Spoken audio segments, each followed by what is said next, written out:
कबीर साहब ने भी बड़ी सुंदर बात कह दी कि शब्द बिना सुरती आंधरी, शब्द के बगैर सारा संसार अंधा है, कोई रास्ता नहीं दिखता। ये आंखें जो हमारी, जो हम कुछ देख रहे हैं, ये एक स्वप्न है, ये अंधी है, ये आंखें या कुछ नहीं देखती, देखने वाली हमारी वो आंख है। जब गुरु मिल जाता है तो गुरु पहले दिन ही बिठा करके हमारी उस आंख को खोल देता है, ये तीसरा नेत्र। और जो कुछ भी इसके द्वारा नजर आता है वो स्थायी है, वो स्थायी है। तो शब्द बिना सुरती आंधरी, कहो कहाँ को जाए, द्वार न पाए शब्द का, द्वार न पाए शब्द का, फिर भटका खाए। माला तो कर्मे फिरे जीव फिर मुखमाई, मनुआ तो दसों दिशे फिरे तो सिमर नहीं। माला फिर तो यूं गया फिरा न मन का फेर।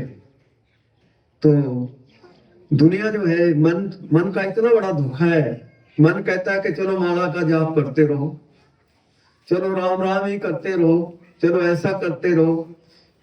राम राम करने से राम नहीं मिलता है। जब तक हम राम को नहीं मिलेंगे, राम तो आपके पास है, उसको कोई बाहर से नहीं लाना पड़ेगा, वो कहीं दूर नहीं बैठा हुआ है, वो आपके पास ही है। मन मंदिर तन वेश कलंदर, घट ही तीर्थ नावा, एक शब्द मेरे प्राण बसते मोड़ जनोना। तो जो अपने इस मन मंदिर में पहुंच गया और उसने अपने मन मंदिर में जाकर के परमात्मा का दर्शन कर लिया, फिर उसको भटकना नहीं पड़ेगा। फिर वो सुखी हो गया, फिर सदा के लिए सुखी हो गया। यहाँ भी सुखी है, और फिर जब यहाँ से जाना तो सबने है, लेकिन जब यहाँ से जाएगा तो फिर वो बाजे बजेंगे, वो आनंद होगा जिसका वर्णन नहीं। आए हैं सो जाएंगे, राजा रंग फिर एक सिंहासन चढ़ चले, एक बांधी जाए। तो जिसका जन्म हुआ है वो जाएंगे, वो कड़ियों में बंद कर जाएंगे, जमों की मार खाते हुए जाएंगे। और किसी को फिर गुरु लेने के लिए आता है, वो बाजे बजते हैं, वो आनंद होता है, वो खुशियां होती है जिसका वर्णन नहीं। तो इसलिए तभी कहा है कि माला फिर युग गया फिरा न मन का फेर, कर का मन का छोड़ दे मन का फेर। मंत्र तंत्र सब झूठ है, भरमो कोई संसार, सार शब्द को जाने बिना कोई ना उतरे पार। नेम धर्म आचार तब पूजा पाठ और दान करे, और मन में धरे गुमान, नानक निष्फल जाता है जो कौन सा सुनो। तो जितना कुछ भी हम करते हैं ये सब एक हाथी का स्नान है। लेकिन महापुरुष आते हैं, वो तो ये कहते हैं भाई हम भी आपको हाथ जोड़ेंगे, हम भी आपको नमस्कार करते हैं, क्योंकि आप सभी राम है। मत्थे ना टेको, मत्थे ना टेको, हम भी आपको हाथ जोड़ते हैं, लेकिन मानता कोई नहीं। लेकिन अगर हम अपने मत्थे में टिक जाए तो यहाँ बैठा है, यहाँ बैठा हुआ है, और फिर वहां क्या आनंद लगा हुआ है जिसका वर्णन नहीं है। ऐसा कुछ आपको मिला हुआ है, ऐसे गुरु आपको मिले और ऐसा कुछ आपको मिला है। लेकिन कमी क्या रहेगी? कमी यही है कि हम कमाई नहीं करते, बैठते नहीं है। बैठने के लिए जरूरी नहीं है आप अपने बिस्तरों में बैठ जाओ, ठीक है, सर्दियों में ठंड लगती है, बिस्तर में बैठ जाओ, पीछे टेक लगा करके बैठो, सराहना पीछे रख लो, और जैसे भी बैठ सकते हैं उस मालिक को याद करना है, उसका भजन सिमरन करना है, वो कैसे भी कर लो। आपको ये नहीं है कि आपको पानी में खड़े होना पड़ेगा। परमात्मा ने आपको इतना देव दुर्लभ शरीर दिया है, ये पानी में खड़े होने के लिए नहीं दिया है, ये यातना सहने के लिए नहीं दिया हुआ है। आपको तो वो बना करके भेजा है, परमात्मा ने परिपूर्ण बना करके भेजा हुआ है, लेकिन हम भूल गए इस चीज को। और भाग्यशाली है आप, मुबारक हो आपको जो ऐसे पूर्ण गुरु मिले। पूर्ण गुरु मिलना बड़ा दुर्लभ है, संसार पूरे गुरु का मिलना बड़ा दुर्लभ है। हम कैसे पहचान सकते हैं? हमारी तो वो आंख नहीं खुली, हमें क्या पता लगेगा कि कौन पूरा गुरु है, कौन अधूरा गुरु है। तो पूरा गुरु जो है वो उठाता है कि बेटा बैठो बैठो और देखो, फिर आप आज ही उठाया तब जाएगा आपको, जब आप कहेंगे कि हमें मिल गया। तो फिर रोज बढ़ाओ, रोज मौज करो, तो रोज मौज करो, क्योंकि ये जीवन बड़ा छोटा सा जीवन है।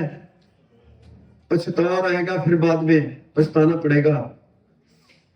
मुट्ठी बांधे आए जगत में, हाथ पसारे जाओगे। कहत कबीर सुन बे साधो, एक नाम बिना गोते खाओगे। ठीक है, गुरु तो दे देता है, लेकिन उस नाम को नहीं पकड़ा, उससे वंचित रह गए, उससे वंचित रह गए। मान बढ़ाई, बुराई, कई प्रकार के ऐसे जो है ये चीजें आ जाती है। तो बिल्कुल सादा जीवन बनाओ, अच्छा जीवन बनाओ, और बैठो, सुबह बैठो, शाम को बैठो, जब भी टाइम मिलता है बैठो आओ। और अगर हो सके तो अपने मान लो आपका गांव है, गांव में 2-3 घरों में बदल बदल करके बैठो। अगर आप 10 लोग बैठते हैं, 10 लोग बैठते हैं तो आपका 10 घंटे का वजन हो जाता है। 1 घंटा वजन करेंगे, 1 घंटा बैठेंगे तो 10 घंटे का वजन बन होगा, आपका फल मिलेगा आपको 10 घंटे का। लेकिन ये नहीं करते, तो ऐसा बहुत कुछ ऐसा चलाया गया, चला, लेकिन कोई भाग्यशाली है जो इस चीज को समझे। और आप सभी भाग्यशाली हैं जो आपको वो नाम मिला हुआ है, सब भाग्यशाली है, ऐसी बात नहीं है। और वो परमेश्वर को दूर नहीं है आपसे। जिसकी तलाश हम कर रहे हैं, कहीं बाहर ढूंढ रहे हैं, कहीं ढूंढ रहे हैं, वो वहां नहीं बैठा है, वो हमारे अपने ही अंदर है, अपने पास है। ये शरीर हरि मंदिर है, ये शरीर हरि मंदिर है। ज्ञान रतन प्रगट हुआ, ये शरीर ही परमात्मा का मंदिर है, और वो ज्ञान का भंडार इसी के अंदर है। बाहर कुछ नहीं है, बाहर तो माया है, बाहर कुछ नहीं है, तो इसी में है सब कुछ। लेकिन हम उस माया में ही भटक रहे हैं, उसी में गोते खा रहे हैं। ये माया का संसार है। माया क्या है? माया नाम भूल का है। हम भूल में पड़े हुए हैं, तो भूल से निकालने के लिए गुरु आता है, और वो निकालता है और हमें उस रास्ते के ऊपर डाल देता है। जब हम उस रास्ते से चलते हैं तो एक दिन हम अपने घर में अवश्य पहुंच जाएंगे, पहुंचते हैं, ऐसी बात नहीं है। और फिर अगर पूरा गुरु से नाम भी मिल जाता है तो फिर पूरा गुरु क्या करता है? तो अगर आपने कमाई भी नहीं की है तो फिर भी वो आपको लेने के लिए आएगा, छोड़ेगा नहीं आपको। आपको कोई यमन, किसी को कोई यमन लेने के लिए नहीं आएंगे। गुरु आता है और अपने सिंहासन के ऊपर बिठा करके फिर अपने धाम में ले जाता है। तो फिर अगर अगला जन्म भी देगा तो फिर मनुष्य का चोला ही मिलेगा।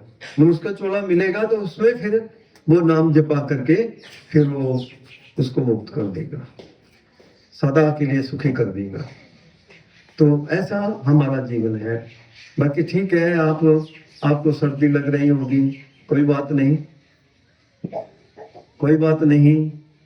तो महापुरुषों की बख्शिश भी तो आपके लिए है, ये भी कभी कभी मिलती है।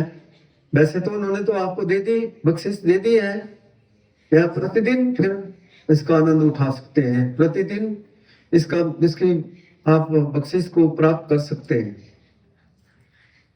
तो body is the temple of God, you are the temple of God and God dwelleth in you and therefore you. तो ये शरीर ही परमात्मा का मंदिर है, यही परमेश्वर का मंदिर है। बाहर के मंदिर किसने बनाए? हमने बनाए, ईंट गारे के। लेकिन ये मंदिर परमेश्वर का बनाया हुआ है, उसी ने बनाया हुआ है, और आप इसमें विराजमान है, और वही अंदर से बोल रहा है।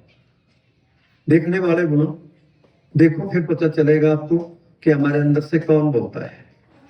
जिस दिन आप कमाई करोगे तो फिर सत्य ही बोलेगा आपके अंदर से, जो आप बोल देंगे वो हो जाएगा, जो आप बोलेंगे वही हो जाएगा। सतयुग में ऐसा ही होता था। सतयुग के अंदर कोई झूठ नहीं बोलता था, जो बोल देते थे वो पत्थर की लकीर होती थी, वो हो जाता था, क्योंकि उनके अंदर सत्य परिपूर्ण था। लेकिन आज सत्य कहाँ रहा है? सतयुग में 1 लाख वर्ष की आयु और त्रेता युग आया तो 1000 वर्ष रह गई। क्यों रह गई? क्योंकि फिर पाप कर्म बढ़ने लगे, 90,000 वर्ष कम हो गई। और उसके बाद जब द्वापर युग आया तो 1000 वर्ष रह गई, 10,000 से 1000 रह गई। और जब कलयुग आया तो कलयुग के अंदर 100 वर्ष आयु थी पहले, तो अब तो 100 भी नहीं है। आज कहते हैं जी इसको बीपी हो गया, उसको शुगर हो गया, ऐसी ऐसी बीमारी लग गई, ऐसी लगी। पहले कोई ऐसी सुना नहीं होगा आपने, कभी कभी कोई बीमारी नहीं होती थी। अगर कोई बीमार भी होता था तो एक काढ़ा देते थे उसको और ठीक हो जाता था। लेकिन आज हजारों दवाइयां दे देंगे आप, तब भी कहते हैं जी अभी तो ठीक ही नहीं हो रहे हैं। तो ये चीज है। तो इसलिए हम उस दवाई को प्रयोग करें। आज से ही संकल्प कर लें, आज से संकल्प कर लें कि हम आज के बाद भजन करेंगे, बैठेंगे और जो अनमोल वस्तु हमें मिली है उसको बढ़ाएंगे, उसको बढ़ाने में लग जाएंगे। और आप जितना थोड़ा थोड़ा अपना समय बढ़ाते जाओ, बढ़ाते जाओ, बढ़ाते जाओ, तो आप सुखी होते चले जाएंगे। अगर सर्दी, किसी को सर्दी लगी हुई है, ठिठुर रहे हैं, अगर अग्नि नजर आ जाए तो अब उसके जितना नजदीक पहुंचते जाएंगे उतनी सर्दी घटती चली जाती है और फिर ताजगी आ जाती है। तो वही चीज है, जितना हम परमेश्वर के पास, क्योंकि वो सुखदाता है, जितना उसके पास पहुंचते जाएंगे उतने ही हमारे रोग शोक खत्म होते चले जाते हैं। कोई रोग नहीं रहता, कोई दुख नहीं रहता, कोई झंझट नहीं रहते। लेकिन ये करते नहीं है कि कोई बड़ा औखा काम नहीं है, बड़ा आसान काम है। शुरू में थोड़ा सा आपको लगेगा, कठिनाई लगेगी, लेकिन जब रोज बैठेंगे तो फिर आपको वो आनंद मिलेगा, वो आनंद मिलेगा, वो आनंद मिलेगा जिसका वर्णन नहीं है। फिर बिना बजाए घंटे शंख नगारी रे, बहरा सुन सुन मस्त होता है, तन की खबरी सारी रे। तो बिना बजाए वो घंटे बज रहे हैं, शंख बज रहे हैं, बिना बज रही है, ढोल बज रहे हैं, टंक बज रहे हैं, सब कुछ आपके अंदर हो रहा है, वो आनंद लगा हुआ है, वो आनंद लगा हुआ है। बिना बजाए निश्चित बाटे घंटे शंख नगारी रे, बहरा सुन सुन मस्त होता है, तन की खबर सारी रे। बिना भूमि के महल बना है, तामे जोत उजारी रे, अंधा देख देख सुख पावे, बात बता सब। तो कोई कल्पना कर सकता है कि बगैर भूमि के कोई महल बना सकता है? किसी आधारभूत के नहीं हो सकता। लेकिन ब्रह्मानंद जी कहते हैं कि बगैर भूमि के वो महल है और उसमें वो ज्योति जग रही है, अखंड ज्योति जग रही है, वो कभी लुप्त नहीं होती। और बिना बजाए वो बाजे बज रहे हैं, क्या आनंद लगा हुआ है वहां। जब कोई भी साधक वहां पहुंचता है तो इतना लवलीन हो जाता है, इतना लवलीन हो जाता है, इतनी मस्ती आ जाती है जिसका वर्णन नहीं है। तो ऐसा कुछ है सबके पास, लेकिन हम करते नहीं हैं। तो ऐसा कुछ है हमारे पास, लेकिन हम बैठते नहीं हैं। तो बड़े खेद की बात होती है कि हम वो काम, जो हमारा अपना कार्य है, जो अपने लिए करना है, वो तो हम करते नहीं, पराये कार्य में लगे हुए हैं। पलच पलच सगली मोई, जूठे धंधे मोह, एक उस सर के नाम बिना के लिए। तो चाहे कुछ भी हो जाए, रात दिन लगे हुए हैं, रात दिन लगे हुए हैं। अगर राम मिल गया थोड़ा तो कर लिया, नहीं तो लगे हुए हैं। आए हैं संसार में, फुर्सत न मिलेगी काम से, कुछ समय ऐसा निकालो, प्रीत कर लो राम से। तो अगर संसार में आए हुए हैं, किस लिए आए हुए हैं? उस परमेश्वर को मिलने के लिए। भाई प्राप्त मानक देवरिया, गोविंद मिलन किए तेरी बरिया, अवर का तेरे किते न काम, मिल साध संगत भज केवल नाम, भजो गोविंद भूल मत जाओ, मानुष जन्म का ही लाभ। तो मनुष्य जन्म का लाभ क्या है? उस गोविंद को, उस परमेश्वर को, उस परमात्मा को भजना, उसके नाम को जपना, उसके नाम को ध्याना और बैठना, उसको याद करके बैठना। देखो फिर आपका भजन क्यों नहीं बनता है, बैठो। फिर आपको वो मालो माल कर देगा, आपको पता भी नहीं चलेगा, मालो माल कर देता है। फिर कोई कमी नहीं रह जाती, कोई कमजोरी नहीं रह जाती। फिर खाओ खर्चो रल मिले भाई तो उठना बंद हो जाए, फिर बढ़ता जाएगा। फिर जितना मर्जी बांटो, जितना मर्जी बांटो आप, फिर कोई कमी नहीं है। तो शील सुख का सागर है, कोई न पाए था, शब्द बिना साधु नहीं, द्रव्य बिना नहीं सा। तो शील सहनशीलता जो है ये सुखों का समुद्र है, शील सुख का सागर है, कोई ना पाया था, इसकी था कोई नहीं पा सकता कि कितना गहरा है, कितना बड़ा है। ये सुखों का समुद्र है।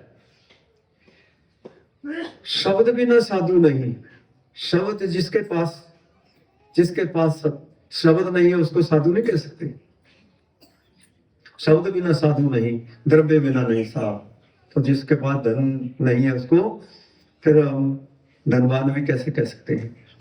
तो परमात्मा ने बड़ी अपार कृपा कर रखी है, सब कुछ दिया है, लेकिन हमारे अंदर वो सहनशीलता नहीं आती, चित्रता नहीं आती, पवित्रता नहीं आती।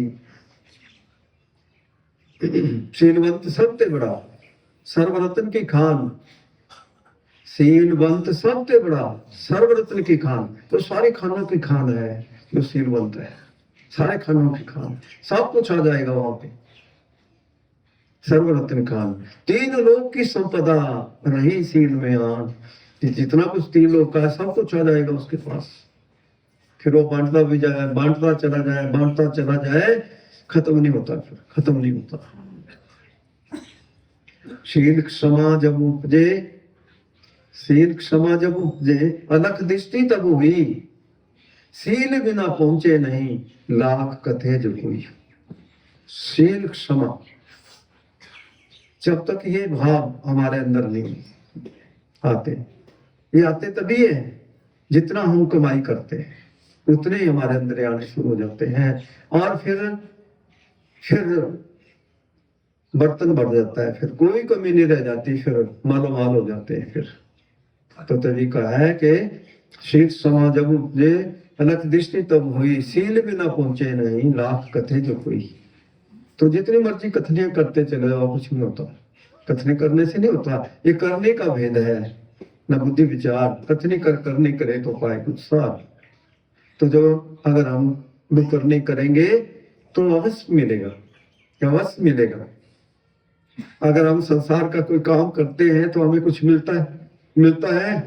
अगर आप परमेश्वर का कोई कार्य करेंगे, बैठेंगे, तो फिर सब कुछ मिलेगा। हमारे धर्म ग्रंथों में सभी पवित्र ग्रंथ हमें समझा रहे हैं कि प्रत्येक प्राणी को 24 घंटे में से 6 घंटे भजन करना चाहिए। 6 घंटे क्यों कहा? पानी पीते हैं वो भी जीव होता है, अनाज खाते हैं वो भी जीव है, अन्न खाते हैं वो भी जीव है, फल खाते हैं वो भी जीव है, जीव ही सब जीव ही जीव है। जीव को खा जा रहा है। हवा लेते हैं, हवा में कितने कीटाणु आ जाते हैं, कितने कीटाणु है जो हमारे अंदर चले जाते हैं। भूमि के ऊपर चलते हैं, एक कहते हैं सुई के नोक रख दो तो हजारों जीव मर जाते हैं। तो कितना हमारे से कितने जीव मरे जा रहे हैं, हमारे शरीर से टकरा करके कितने जीव मर जाते हैं, कितना पाप कर्म हो रहे हैं। लेकिन अगर 24 घंटे में से अगर 6 घंटे हमने भजन कर लिया तो फिर ये सारे कर्म जो है इनकी सफाई हो जाती है, ये सब की सफाई हो जाती है। लेकिन वो समय कुछ और था, अब समय कुछ और है। वो बड़ा घोर कलयुग है। इसमें महापुरुष तो ये कहते हैं, क्योंकि जितना जितना आगे समय घोर आता जाता है, बड़ा गहरा ऐसा समय आता जाता है, तो फिर महापुरुष भी जो ज्यादा कुछ लेकर के आते हैं, कुछ ज्यादा लेकर के आते हैं, वो ये भी कहते हैं कि आप 3 घंटे भजन कर लो, 3 घंटे ही कर लो। 3 नहीं कर सकते तो आप कम से कम 2 घंटे तो करो। 2 घंटे क्या है, बैठो, सुखी होते चले जाओगे। आपको पता चल जाएगा कि हमारे ऊपर से कितना जो हमारे ऊपर बोझा चढ़ा हुआ है कितना उतर गया है, कितनी शांति महसूस हो रही है, कितना सुख महसूस हो रहा है। ये पता चल जाता है फिर।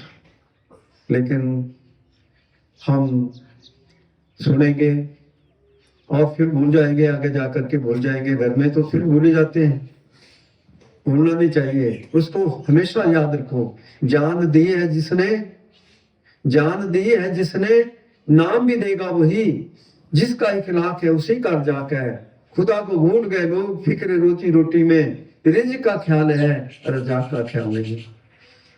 लेकिन हमें खाने पीने का लगा हुआ है कि वैसे ऐसा खा लें, ऐसा कर लें, अब ऐसा कर लें, अब ऐसा कर लें, वही लगा हुआ है। लेकिन इतना ध्यान नहीं है कि हमने अपने लिए भी कुछ करना है, अपने लिए भी कुछ करना है, वो नहीं है, वो नहीं कर सकते।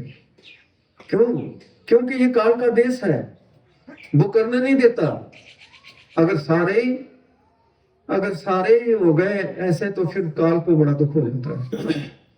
तो काल को बड़ा दुख होता है कि देखो ये तो भजन करने लगे, और अगर सारे भजन करने लग जाए तो फिर ये सतयुग लग जाता है, फिर कलयुग कहाँ रहे। लेकिन दुनिया कहती है जी कलयुग कब आएगा?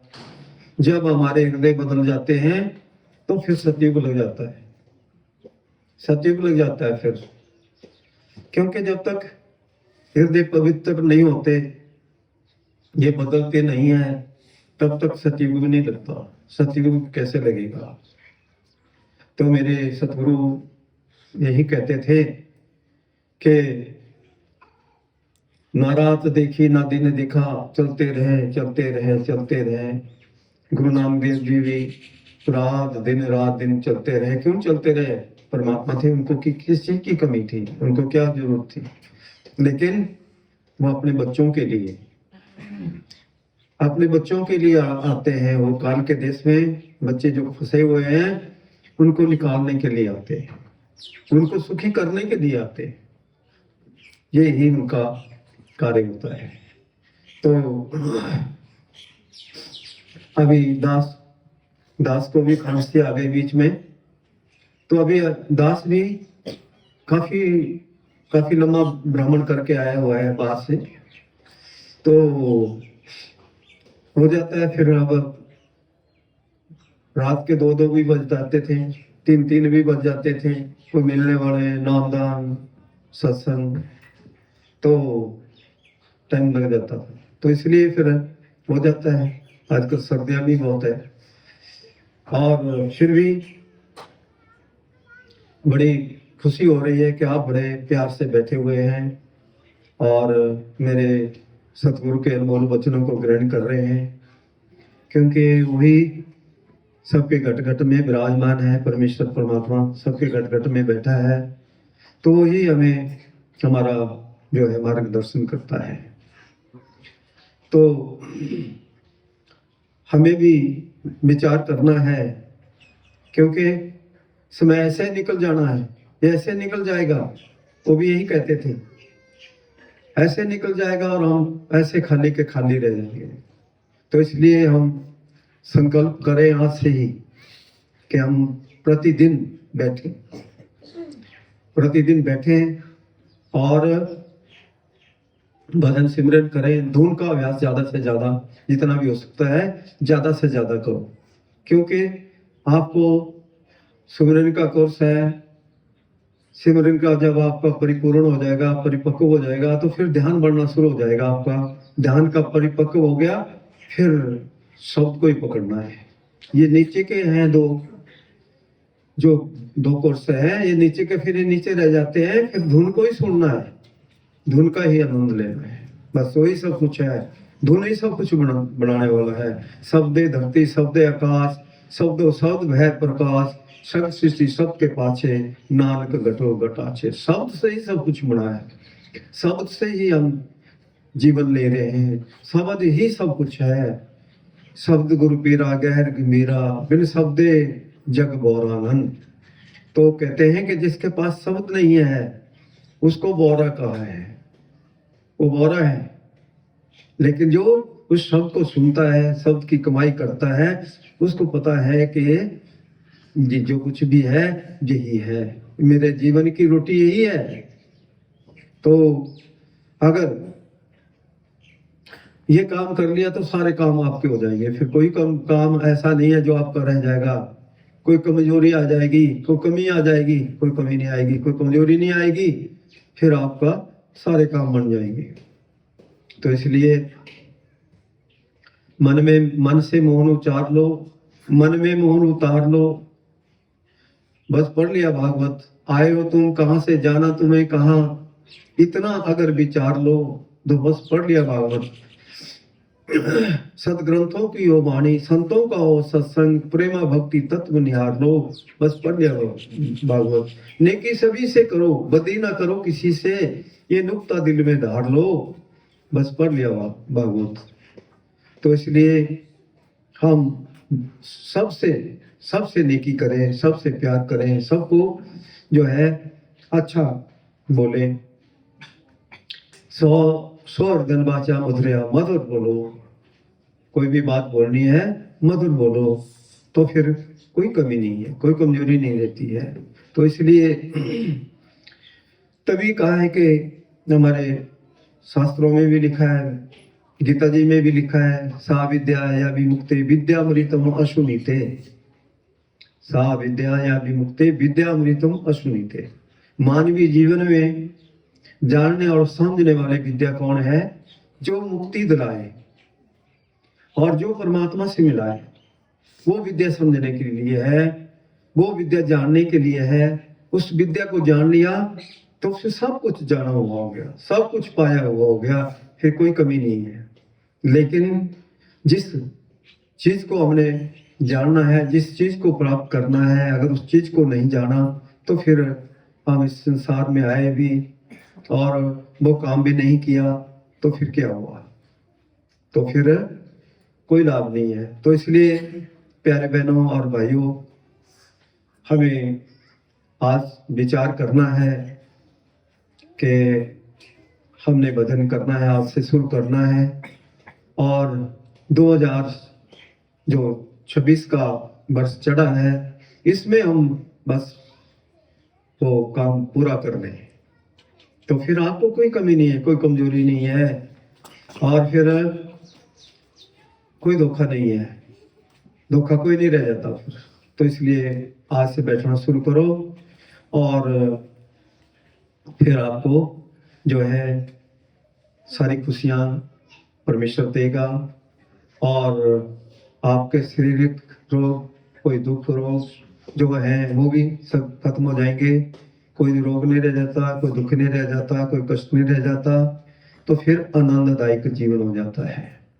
तो आपको ठंड लग रही होगी, दास तो बोले जा रहा है, तो यही आपके चरणों में विनती है, सभी बहनों के और सभी भाइयों के चरणों में ही विनती है कि आप आज से अवश्य बैठना शुरू करें और फिर आपका वजन बढ़ना शुरू हो जाएगा। और अगर आपका किसी का धुन नहीं चलती या किसी का ध्यान नहीं बनता तो फिर आप थोड़ा ऊंचे सुमरन करके बैठो, ऊंचे सुमरन करके बैठो। आप वैसे तो आज से आपकी धुन चलनी शुरू हो जाएगी, चलेगी आज, क्योंकि आप धुन से मिलने के लिए आए हुए हैं, आप धुन के पास ही बैठे हुए हैं। तो उसमें से, उस खजाने में से कुछ ना कुछ आप अवश्य लेकर के जाएंगे, ऐसी बात नहीं है। तो फिर उसका आनंद लो। तो ठीक है, तो थोड़ी देर के लिए आप सभी बहन भाई बैठ जाएंगे, आंखें बंद कर लेंगे। और आपका बड़ा बड़ा बहुत धन्यवाद है, बहुत शुक्रिया है आपका, जो आप ऐसी ठंड में भी पहुंचे। तो मालिक जो है आपको सुखी रखें, प्रसन्न रखें। नई साल आपकी मंगलमय हो, कोई कमी ना आए, कोई कमजोरी ना आए, कोई दुख रोग ना आए, तंदुरुस्त रहें, यही मेरी शुभ भावना है आप सबके लिए। तो थोड़ी देर के लिए अपनी आंखें बंद कर लें और ध्यान में बैठ जाइए। तो दास थोड़ा सा बोलेगा, आपने सुनना है और सुमिरन करते जाना है।